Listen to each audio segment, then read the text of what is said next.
বন্ধুরা আজকে আবার চলে আসলাম আরেকটি রান্নার ভিডিও নিয়ে। আজকে একটু দেশি চিকেন রান্না করব অন্য রকম করে। তোমরা সবাই ভিডিওটি দেখতে থাকো। প্রথমে কড়াই গরম করে তেল দিয়ে দিলাম, এরপরে জিরে ফোড়ন দিয়ে পেঁয়াজ কুচি দিয়ে খুব সুন্দর করে ভেজে নেব।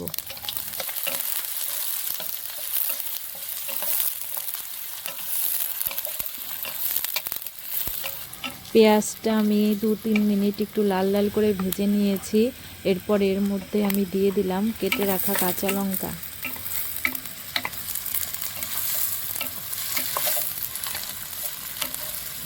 এরপর আমি রসুন বাটা ও আদা বাটা দিয়ে আরও 5 মিনিট মতো ভেজে নেব। আজকে মাংস আমি গুঁড়ো মশলা দিয়ে রান্না করব। এখন একে একে সব গুঁড়ো মশলাগুলো দিয়ে দিচ্ছি।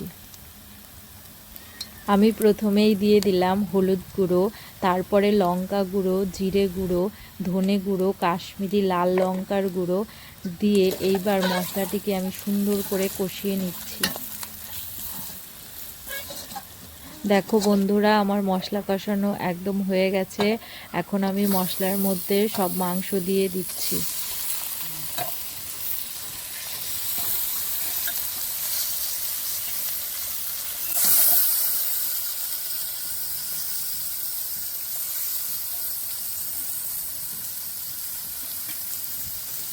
এখন আমি মশলার মাংস ভালো করে নেড়ে চেড়ে মিশিয়ে নিচ্ছি।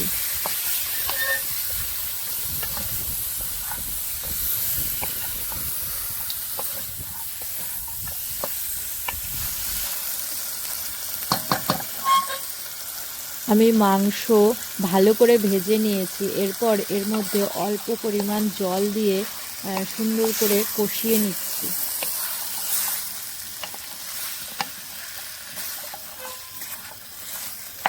দেখো বন্ধুরা, আমার মাংসের কালার কিন্তু খুব সুন্দর হয়েছে। তোমরাও বাড়িতে এভাবে ট্রাই করতে পারো, তোমাদেরও খেতে খুব ভালো লাগবে।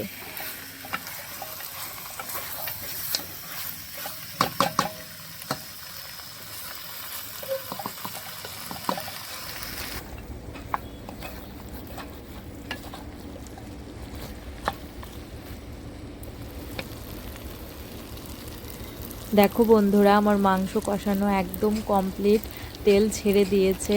আমার তো দেখে ভীষণ লোভ লাগছে। এবার আমি কষানো মাংসের মধ্যে জল দিয়ে 15-20 মিনিট মতো ফুটিয়ে নিচ্ছি।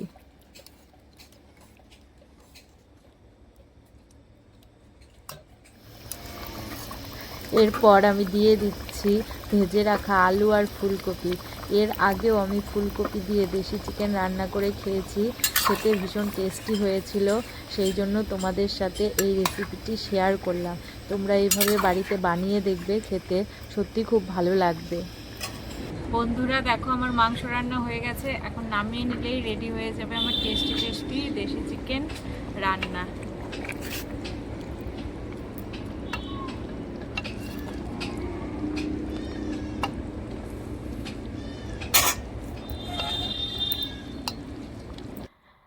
আমার এই রেসিপিটি যদি তোমাদের ভালো লাগে তাহলে লাইক, কমেন্ট ও শেয়ার করবে, আর অবশ্যই সাবস্ক্রাইব করে রাখবে এই রকম আরও নতুন নতুন রেসিপি পেতে।